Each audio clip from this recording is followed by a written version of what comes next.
Hello అండి, అందరికీ నమస్కారం. వాయిస్ ఆఫ్ హర్షిణి ఛానల్కు స్వాగతం. ఈరోజు మనం అత్తలూరి విజయలక్ష్మి గారు రచించిన తప్పెవరిది కథను విందామండి. మాధవి వస్తోంది తెలుసా? విశాల్ చేతికి కాఫీ కప్పు అందిస్తూ చెప్పింది అపర్ణ. చదువుతున్న న్యూస్ పేపర్ నుంచి చూపు తిప్పి ఆమె చేతిలోంచి కాఫీ కప్పు అందుకుంటున్నవాడల్లా ఆ మాట విని కళ్ళెత్తి చూశాడు.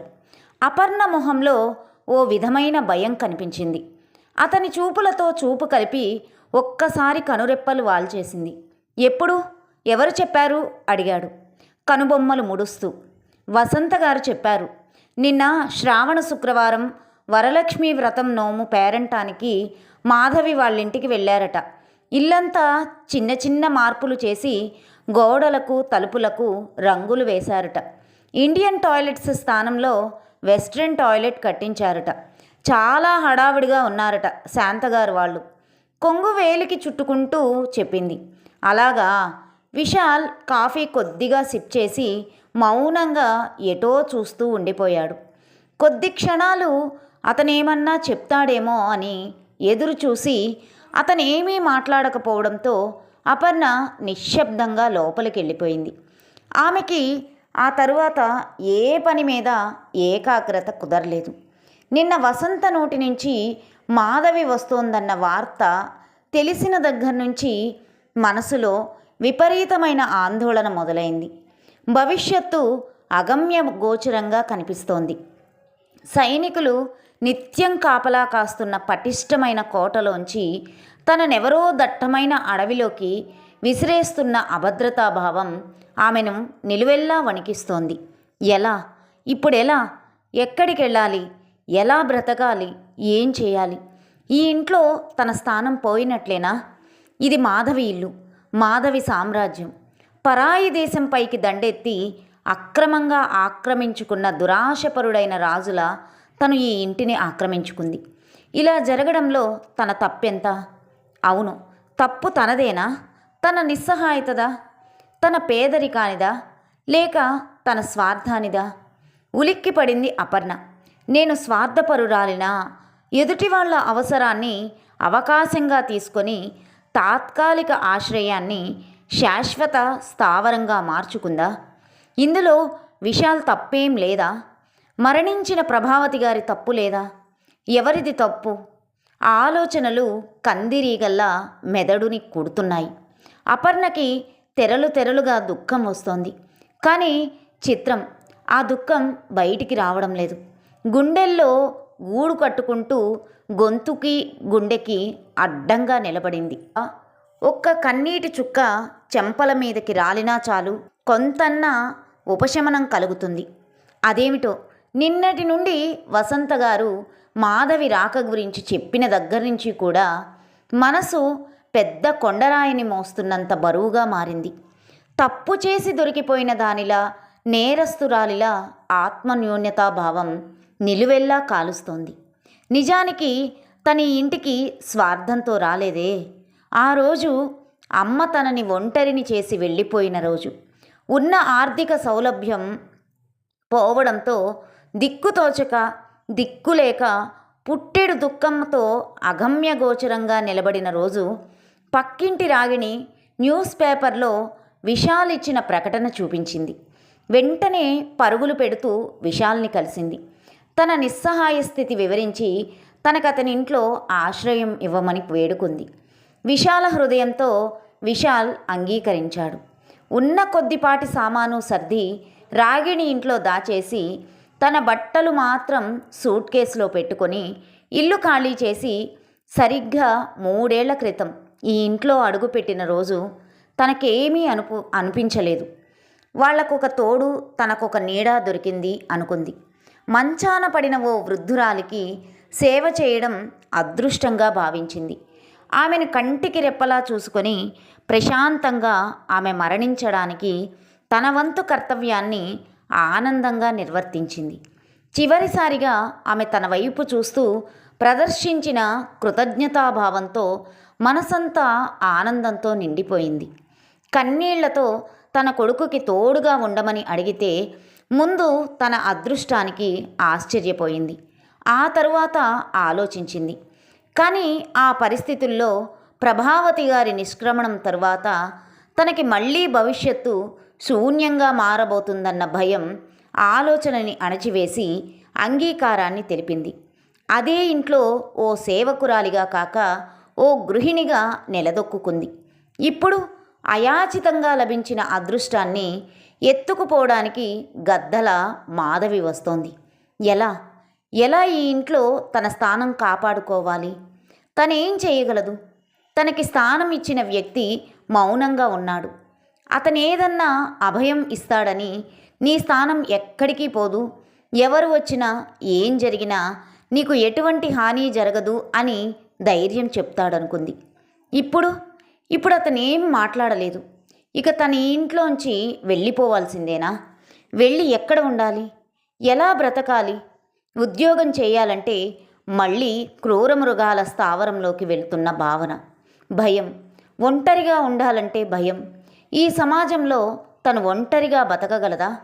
మార్కెట్కు వెళ్ళి కూరలు కొనలేదు. ఇంట్లోకి కావలసిన సామాను కొనలేదు. బ్యాంక్ అకౌంట్ ఓపెన్ చేయడానికి కూడా విశాల్ సాయం తీసుకున్న తాను 1000 రూపాయలు పట్టుకెళితే చిల్లర లెక్క పెట్టుకోవడం రాని తను, అన్నిటికీ విశాల్ మీద ఆధారపడి బతుకుతోన్న తను ఒంటరిగా ఎలా బతకగలదు? నో, బతకలేదు. అలా అనుకుంటుంటే ఎందుకో మొదటిసారిగా తన మీద తనకే చిరాకేసింది అపర్ణకి. పరాధీన, తాను పరాధీన. ఛీ, తనకసలు వ్యక్తిత్వమే లేదా? అసలు ఇలా ఎలా తయారైంది? ఎందుకు భయం? జీవితం అంటే భయం. ఏదో ఫోబియా, దేనికో తెలియదు. బయటికెళ్ళాలంటే భయం, ఉద్యోగం చెయ్యాలంటే భయం, ఒంటరిగా ఉండాలంటే భయం. తను ఒంటరిగా ఉంటోందన్న వాస్తవం సమాజానికి తెలపాలంటే భయం. ఈ భయంతోటే ఇలా పరాధీనురాలైంది. ఎలా ఈ భయం పోతుంది? అసలు ఆ రోజు ప్రభావతి గారు మాధవి గురించి చెప్పిన రోజే తన వివేకం ఎందుకు పనిచేయలేదు? చట్టపరంగా తన స్థానం పదిలంగా ఉంటుందన్న భరోసా ఆవిడ నుంచి కానీ విశాల్ నుంచి కానీ తనెందుకు కోరలేదు? ఏ ధైర్యంతో ఈ ఇంట్లో గృహిణిగా ఉంది? తోటి స్త్రీ తాత్కాలికంగా భర్తకు దూరమైపోగానే ఆ స్థానం తన అవసరానికి స్వంతం చేసుకోవడం నీచం. ఎంత నీచమైన పని చేసింది? విదేశాలకు వెళ్ళి ఉన్నత చదువులు చదివి వస్తోన్న ఆమె తనను ఎంత అసహ్యించుకుంటుందో, ఏమంటుందో? మెడపట్టి బయటికి నెడుతుందా? కోర్టుకి లాగి పరువు తీస్తుందా? 10 మందిలో నిలబెట్టి అవమానిస్తుందా?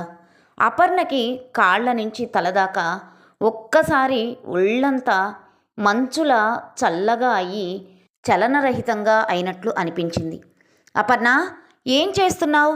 విశాల పిలుపుతో పాటు అతని చేయి భుజం మీద పడడంతో త్రుళ్ళిపడి చూసింది.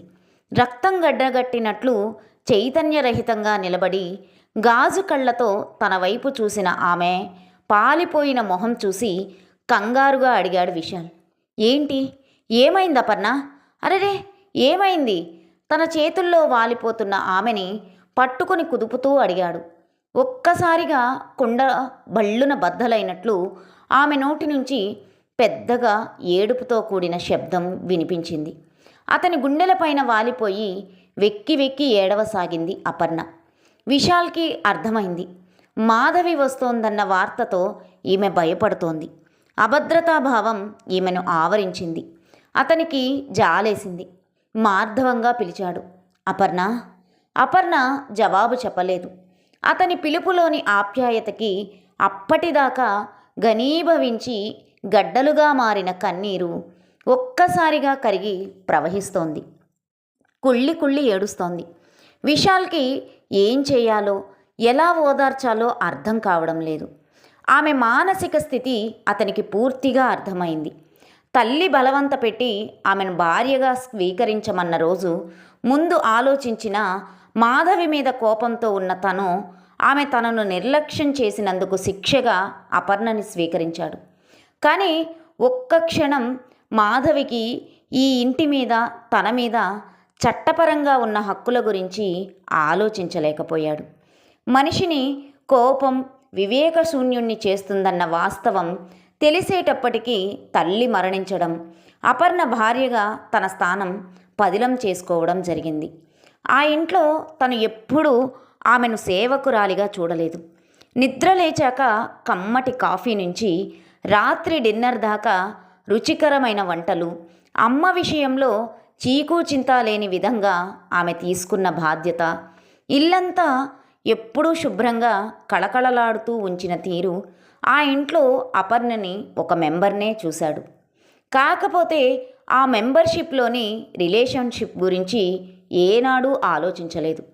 అమ్మ పోయే ముందు, నేను పోయాక నిన్నెవరు కనిపెట్టి ఉంటారు నాయనా, వేళకు తిండి ఇంట్లో మాట్లాడే దిక్కు లేకపోతే నువ్వేమైపోతావురా, నా మాట విను, అమ్మాయి బుద్ధిమంతురాలు, ఈ ఇంటికి తగిన కోడలు అని బలవంతం చేస్తే ఆమెకు ఆలోచనారహితంగా మాట ఇచ్చాడు.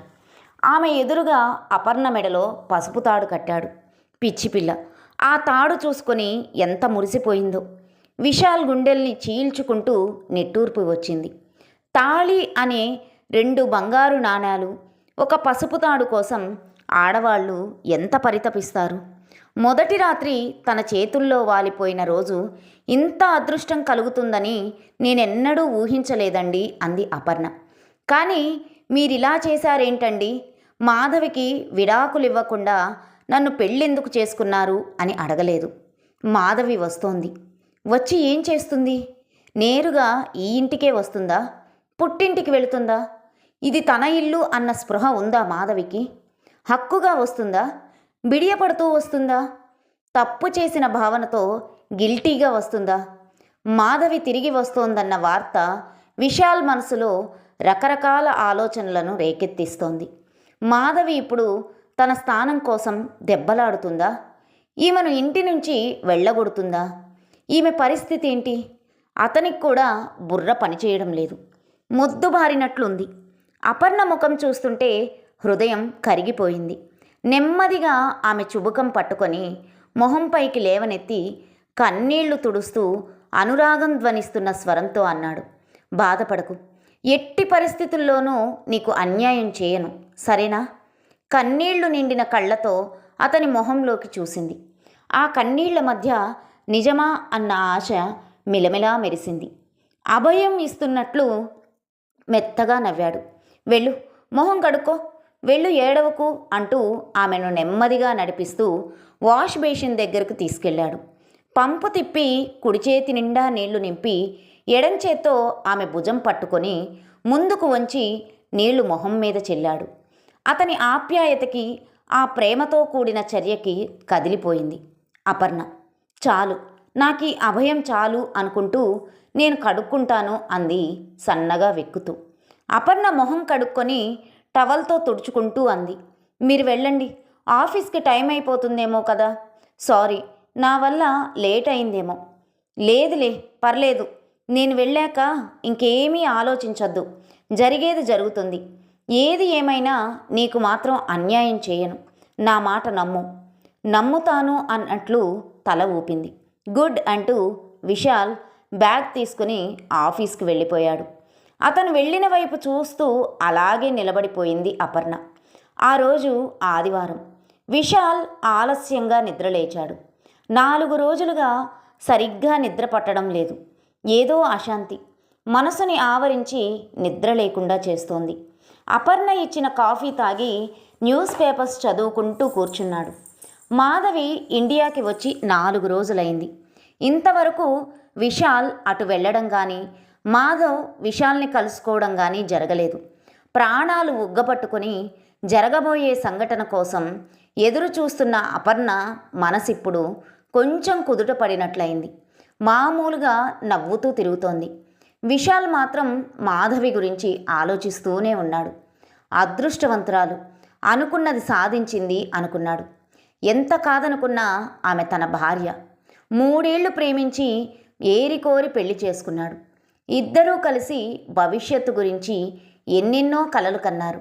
అందమైన ఆశా సౌధాలు నిర్మించుకొని అందులో అన్యోన్యమైన దాంపత్య జీవితాన్ని డిజైన్ చేసుకున్నారు. కానీ కెరీర్ ముఖ్యం అంటూ ప్రేమని, బాధ్యతల్ని కూడా కాలితో తన్ని వెళ్ళిపోయింది మాధవి. ఆమెది స్వార్థమా, రాక్షసత్వమా, లేక ఆమె చేసింది కరెక్టా? నిట్టూర్చాడు విశాల్. తప్పకుండా ఆమెకు తను అపర్ణని పెళ్లి చేసుకున్నట్లు తెలిసే ఉంటుంది ఈ పాటికి. వెళ్ళిన కొత్తల్లో కొన్ని మెయిల్స్ పంపించింది. కానీ తను సరిగా రెస్పాండ్ అవ్వకపోవడంతో మెయిల్స్ ఆగిపోయాయి. ఇప్పుడు ఇండియా వచ్చిన తర్వాత కూడా తనను కలవడానికి ప్రయత్నించలేదంటే ఆమె తప్పకుండా తనను మర్చిపోయి ఉంటుంది. ఇప్పుడు ఆవిడ తనకన్నా విద్యాధికురాలు. తను కేవలం బీటెక్. విదేశాల్లో ఆవిడ ఎంఎస్ చేసి వచ్చింది. తాత్కాలికంగా వచ్చి తల్లిదండ్రుల్ని చూసి వెళ్ళిపోతుందేమో. అక్కడ ఎంఎస్ చేసి ఇక్కడ ఉద్యోగం చేయడానికి పిచ్చిది కాదు కదా. తప్పకుండా అక్కడేదో మంచి ఉద్యోగం దొరికి ఉంటుంది. విశాల్కి ఎక్కడో ఏ మూలో కొంచెం ఈర్ష్యగా అనిపించింది, బాధగా కూడా అనిపించింది. ఏం ఊహించాడు? ఏం జరిగింది? ఆ రోజు మాధవి తనతో గొడవపడి వెళ్ళిపోవడం గుర్తొచ్చింది. బీటెక్ చదివే రోజుల్లో ఇద్దరూ ప్రేమించుకున్నారు. ఇద్దరికీ ఎంఎస్ చేయాలన్నది ఆశయం. బీటెక్ అయిపోగానే ఇద్దరూ కలిసి అమెరికాలోని చాలా యూనివర్సిటీలో ఎంఎస్కి అప్లై చేశారు. లక్కీగా ఇద్దరికీ కూడా 2-3 యూనివర్సిటీల్లో సీట్ వచ్చింది. ప్రయాణానికి అన్ని ఏర్పాట్లు అయ్యాయి. ఆడపిల్లను పరాయి మగాడితో అంత దూరం ఒంటరిగా పంపడం ఇష్టం లేని మాధవి తల్లిదండ్రులు ఎలాగూ వాళ్ళు పెళ్లి చేసుకోవాలనుకుంటున్నారని తెలిసి పెళ్లి చేసుకుని వెళ్ళమన్నారు. అందుకు మాధవి కానీ విశాల్ కానీ పెద్దగా అభ్యంతర పెట్టలేదు. అది ఒకందుకు మంచిదే అనిపించింది వాళ్ళకి. అంగరంగ వైభవంగా పెళ్ళయింది. మాధవి విశాల్ చేయందుకొని అతని ఇంటికి ఇల్లాలిగా వచ్చింది. అందం, ఐశ్వర్యం, చదువు అన్నీ ఉన్న కోడల్ని చూసి ప్రభావతి మురిసిపోయింది.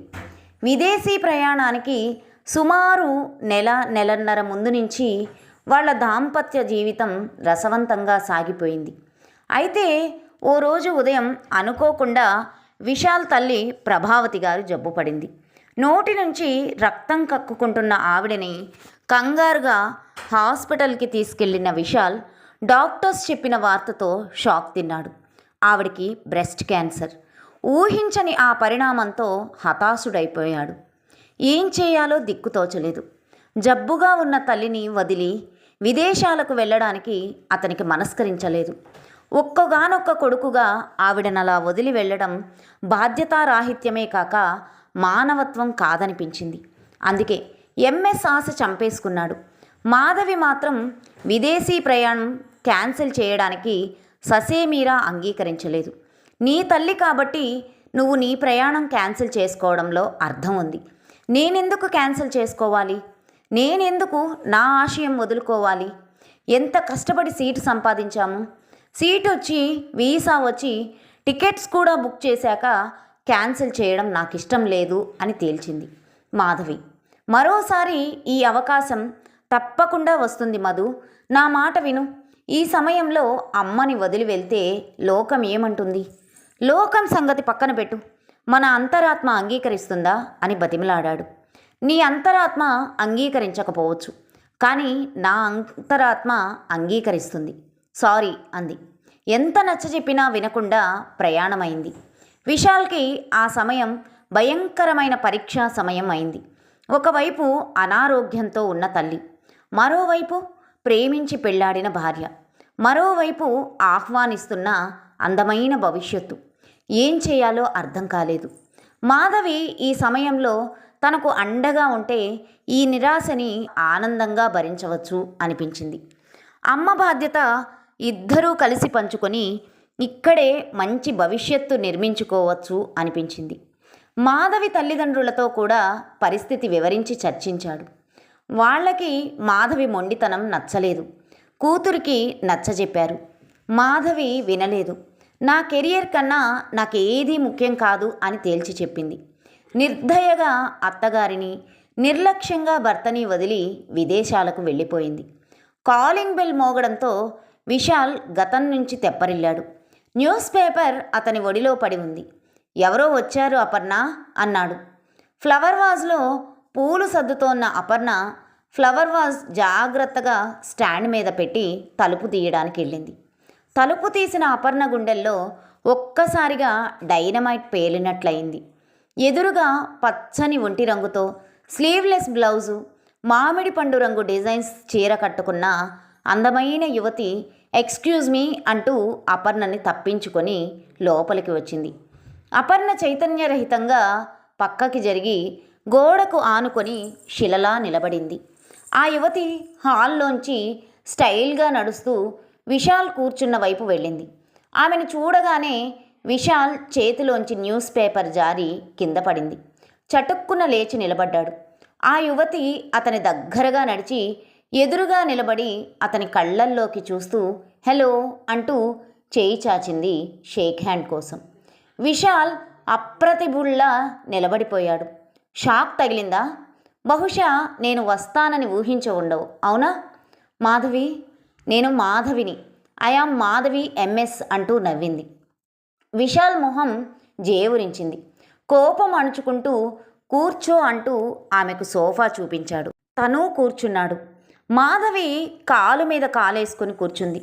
విశాల్ గోడకి బల్లిలా అంటుకుపోయి నిర్జీవంగా నిలబడిన అపర్ణ వైపు చూస్తూ అపర్ణ, కాఫీ తీసుకురా అన్నాడు మృదువుగా. అపర్ణ అలాగే చైతన్యరహితంగా నడుస్తూ వంటగదిలోకి వెళ్ళింది. వెనక్కి తిరిగి భుజం మీదుగా అపర్ణ నిలబడిన వైపు చూస్తూ ఈమెనేనా? నువ్వు ఇల్లీగల్ మ్యారేజ్ చేసుకున్నావట. గుడ్, మంచి ఇల్లాలు. విశాల్ అదేం పట్టించుకోనట్లుగా వినిపించుకోనట్లుగా సక్సెస్ఫుల్గా తిరిగి వచ్చినందుకు కంగ్రాట్స్ అన్నాడు. థ్యాంక్స్. మాధవి జీవితంలో సక్సెస్ తప్ప ఫెయిల్యూర్స్ ఉండవు అంది. విశాల్ మాట్లాడలేదు. మాధవి కాలు మించి కాలు తీసేసి కొంచెం ముందుకు వంగి అంది. భార్య బతికి ఉండగా మరో పెళ్లి చేసుకున్నావంటే నువ్వు చాలా ధైర్యస్తుడివి అనుకోమంటావా? మగాడినన్న అహంకారంతో ఏం చేస్తుందిలే అది అన్న నిర్లక్ష్యంతో చేసుకున్నావనుకోమంటావా? విశాల్ మాట్లాడలేదు. మౌనంగా చూపులు తిప్పుకొని అప్పుడే అపర్ణ సర్దిన పూలకేసి చూస్తుండిపోయాడు. నేనిప్పుడు కోర్టుకు వెళితే ఏం చేస్తావు? విశాల్ అప్పుడు కూడా ఏం మాట్లాడలేదు.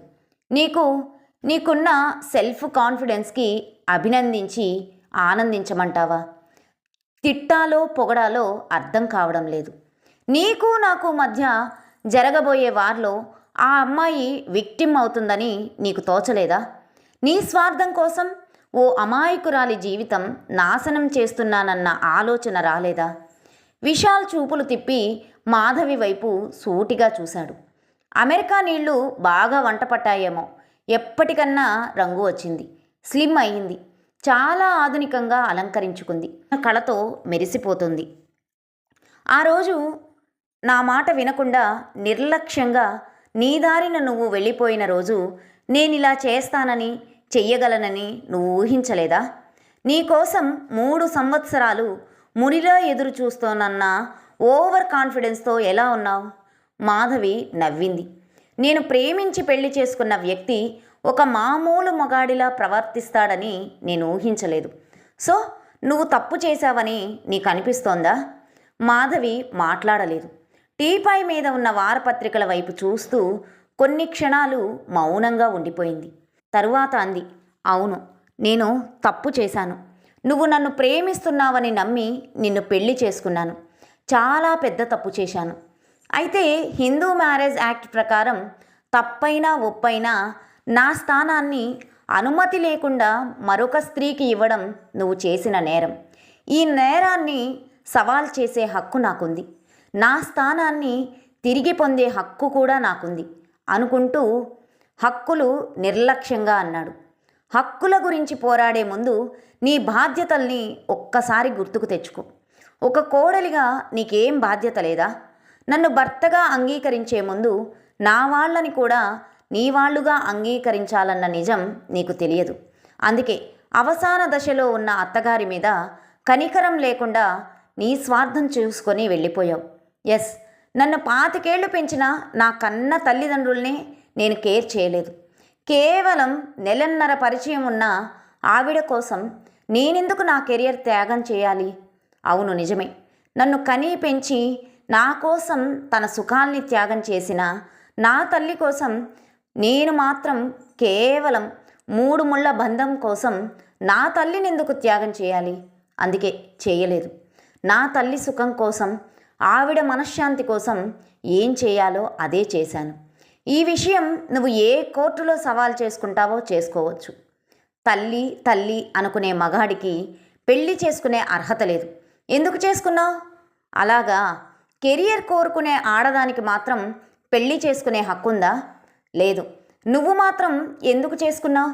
ఓకే, జరిగిన దాంట్లో తప్పంతా నా మీద వేసేయాలన్న నిర్ణయానికి వచ్చావన్నమాట. అలా అయితే నా స్థానం నేను పొందడానికి ఏం చేయాలో నాకు బాగా తెలుసు. వంటగదిలో కాఫీ కలుపుతోన్న అపర్ణ చేతుల్లో గిన్నె వణికింది. తీవ్ర స్థాయిలో వినిపిస్తున్న వాళ్ళిద్దరి స్వరాలు ఆమెకి భయంతో ముచ్చెమటలు పట్టిస్తున్నాయి. ఏం జరగబోతోంది? జారిపోబోతున్న గిన్నె గట్టు మీద పెట్టి నిలువెల్లా వణికిపోతూ శిలలా నిలబడిపోయింది. హఠాత్తుగా అపర్ణ అంటూ గట్టిగా మాధవి స్వరం వినిపించింది. గుండె గుబేలుమంది. కాళ్ళు నేలకంటున్నట్లుగా నిలబడ్డ చోటే స్తంభించిపోయింది. అపర్ణ, నిన్నే బయటికి రా! మాధవి స్వరం అదే తీవ్ర స్థాయిలో వినిపించింది. మన మధ్య తనెందుకు? తనేం చేసింది? ఏం మాట్లాడాలో నాతో మాట్లాడు. విశాల్ స్వరం కూడా అదే స్థాయిలో వినిపించింది. ఎక్కడి నుంచో పెద్ద పెద్ద రాళ్ళు తన తల మీద పడుతున్న భావన. ఒంటి నిండా గాయాలై రక్తం కారుతున్న పక్షిలా విలవిల్లాడుతోంది అపర్ణ. కళ్ళు వర్షిస్తున్నాయి. అక్కడ ఒక్క క్షణం కూడా నిలబడలేకపోయింది. గుండె దిటువు చేసుకుంటూ అడుగులో అడుగు వేసుకుంటూ బయటికి వచ్చింది. ఆమె నా స్థితిలో చూసిన విశాల్, మాధవి కూడా అవాక్కయ్యారు. ఒక్క నిమిషం పాటు అంతటా నిశ్శబ్దం ఆవరించింది. మాధవి ముందుగా తేరుకొని లేచి నిలబడి అపర్ణ వైపు సూటిగా చూస్తూ నెమ్మదిగా నడుస్తూ ఆమె వైపు వచ్చింది. అపర్ణ 2 చేతులు జోడించి కుప్పకూలినట్లుగా కింద కూర్చుండిపోయింది. విశాల్ కంగారుగా పరిగెత్తుకుంటూ వచ్చి అపర్ణ అంటూ ఆమెను లేవనెత్తబోయాడు. మాధవి గట్టిగా అరిచింది. ఆగు! విశాల్ నిశ్చేష్టుడిలా చూశాడు. మాధవి వంగి అపర్ణని భుజాలు పట్టుకొని లేవనెత్తింది. అపర్ణ వెక్కి వెక్కి ఏడుస్తూ క్షమించండి, నేను వెళ్ళిపోతాను అంటూ మొహానికి చేతులు అడ్డం పెట్టేసుకుంది. మాధవి కొన్ని క్షణాలు అలాగే చూస్తూ నెమ్మదిగా అంది. ఇంత భయం ఉన్నదానివి ఎలా కట్టించుకున్నావి తాడు? అపర్ణ మెడలో మంగళసూత్రం వేలితో పైకెత్తుతూ అడిగింది. అపర్ణ ఏం మాట్లాడలేదు. 2 చేతుల్లో మొహం దాచుకొని వెక్కి వెక్కి ఏడవసాగింది. ఎందుకు ఏడుస్తున్నావు? ఈ ఇంట్లో నీ స్థానం పోతోందని భయమా? తప్పు చేశానన్న పశ్చాత్తాపమా? మాధవి, తను అమాయకురాలు, దయచేసి తనని వదిలే. నీ అంత బ్రేవ్ కాదు. మనం తేల్చుకుందాం. విశాల్ మాటలకి చివ్వున చూసింది మాధవి. అమాయకురాలు కాబట్టే ఈజీగా మభ్యపెట్టి ఆమెను పెళ్లి చేసుకున్నావు. మనం తేల్చుకున్నా ఇప్పుడు నష్టపోయేది తనే. భవిష్యత్తు ఏం నిర్ణయించుకుందో తెలియాలి కదా. లేకపోతే ఏదన్నా ఆధారం చూపించి పంపిస్తాను. నువ్వెవరు పంపడానికి? విశాల్ మాటతో చర్రను చూసింది. ఈ ఇంటి యజమానురాల్ని. నీకు ఆ హక్కు లేదు. ఉందో లేదో తేల్చాల్సింది నువ్వు కాదు, లా. మీకు పుణ్యం ఉంటుంది. ఆయన్నేం అనకండి. జరిగిన దాంట్లో ఆయన తప్పేం లేదు. భారమైన స్వరంతో అంటోన్న అపర్ణ వైపు చూస్తూ, మరి ఎవరిది? నీదా? నువ్వే అతడిని లొంగదీసుకున్నావా? ఒక్కసారిగా ఆ మాటకి దుఃఖం ఎగదన్ని బోరుమంది అపర్ణ. విశాల్ ఉగ్రుడయ్యాడు. గబాల్లా అపర్ణని పొదివి పట్టుకొని మాధవి వైపు అసహ్యం నిండిన కళ్ళతో చూస్తూ అరిచాడు. రాక్షసి, తప్పెవరిదో నీకు తెలియదు? ఇంకా నీ తప్పు నువ్వు తెలుసుకోలేదంటే ఈ జన్మలో నువ్వు తెలుసుకోలేవు. ఓకే, నీకేం కావాలి? ఆస్తా? రాసిస్తా. దయచేసి మా జీవితాల్లోంచి వెళ్ళిపో. నీకు నమస్కారం. మాధవికి అతని చూపులు గుండెల్లో గురిచూసి విసిరిన కత్తుల్లా అనిపించాయి. ఆ చూపులకి గుండె ముక్కలుగా విరిగిపడుతున్న భావన కలిగింది. అతని మాటలు ఒక్కొక్క అక్షరం ఒక్కో బాకులా తాకుతున్నట్లు అనిపించింది. అతని చేతుల మధ్య గువ్వపిట్టలా ముడుచుకుని ఉన్న అపర్ణ వైపు చూసింది. కళ్ళల్లోకి చివ్వున దూసుకొచ్చింది బాధ. అది కనిపించకుండా కళ్ళు తిప్పేసుకుంది. ఎంత ప్రేమ! అంతేలే, అణిగిమణిగి ఉండే ఇళ్ళాళ్ళంటే మగాళ్లకు ప్రేమే. ఆ ప్రేమలో అనురాగం కన్నా స్వార్థమే ఎక్కువ. భవిష్యత్తుని అల్లుకోవడానికి పందిరి కోసం వెతికే ఆడపిల్లలకి స్వార్థంలోనే ప్రేమ కనిపిస్తుంది. నెమ్మదిగా స్థిరంగా స్వరంలో విశ్వాసం ఒలికిస్తూ అంది. నీ ఆస్తి కోసం, నీతో జీవితం కోసం తపించి దేబరించే స్థితిలో లేను. నీలాంటి వాళ్లను 10 మందిని పోషించగల స్థితిలో ఉన్నాను. అపర్ణ దగ్గరగా నడిచింది మాధవి. అపర్ణని వదిలేసి కొంచెం ఎడంగా జరిగాడు విశాల్. అపర్ణ భయంగా చూసింది మాధవిని. నీళ్లల్లో తడిసిన చేప పిల్లలా ఉన్న ఆమె కళ్ళు చూస్తుంటే జాలేసింది మాధవికి. నాకు చదువుంది, డబ్బుంది, ధైర్యం ఉంది, అన్నిటికీ మించి బతకగలనన్న ఆత్మవిశ్వాసం ఉంది. కానీ నీకు బతుకంటే భయం తప్ప ఏమీ లేనట్లున్నాయి. ముఖ్యంగా ఆత్మవిశ్వాసం లేని ఆడదానికి బ్రతికే అర్హత లేదు తెలుసా? అపర్ణ ఏడుస్తూ తల వంచుకుంది. చూశావా, జరిగిన దాంట్లో నీ పాత్ర కొంచెమే అయినా తప్పంతా నీదే అన్నట్లుగా ఓ నేరస్తురాలిలా తల వంచుకున్నావు. కానీ అతన్ని చూడు, ఎంత టీవీగా తలెత్తుకుని ఉన్నాడో. విశాల్ వైపు చూసింది. విశాల్ విసురుగా తల తిప్పేసుకున్నాడు. మాధవి అదో రకంగా నవ్వింది. అపర్ణ, ఒక్క విషయం మాత్రం నీకు చెప్పడానికి నేనిక్కడికి వచ్చాను. పరాధీనగా బ్రతికే ఆడదానికి జీవితమంతా అభద్రతాభావం పగబట్టిన పాములా వెంటాడుతూ ఉంటుంది. ఇవాళ అభయం కలిగించిన అతని 2 చేతులు రేపు ఏ కారణం చేతనన్నా నిన్ను వదిలేస్తే ఎలా బ్రతకాలో ఆలోచించుకో. కేవలం ఓ రక్షణ కోసం, భద్రత కోసం నీది కాని స్థానం ఆక్రమించావు. కానీ ఒక్క క్షణం ఈ ఇంటి ఇల్లాలు తిరిగి వస్తే నా పరిస్థితి ఏంటి అని ఆలోచించి ఉంటే నీ జీవితాన్ని మరో విధంగా మలుచుకునేదానివి. ఆడదానికి రక్షణనిచ్చేది తన చేతులు, తన కాళ్ళే. వాటి మీద ఆధారపడడంలో ఉన్న ఆనందం మగాడి మీద ఆధారపడి బతకడంలో లేదు. విశాల్ వైపు తిరిగి అంది. ఇంక నుంచన్నా ఆమెకు బ్రతుకంటే మమకారం కలిగించు, భయం కాదు. Good bye. నెమ్మదిగా టీవీగా వెళ్ళిపోతున్న మాధవి వైపు నిర్వీణులై చూస్తూ ఉండిపోయాడు అపర్ణ, విశాల్. కథ సమాప్తం. ఈ కథ మీకు నచ్చినట్లయితే లైక్ చేయండి, షేర్ చేయండి, కామెంట్ చేయండి. నా ఛానల్ను సబ్స్క్రైబ్ చేసుకుని నన్ను ఎంకరేజ్ చేయండి. ఉంటానండి.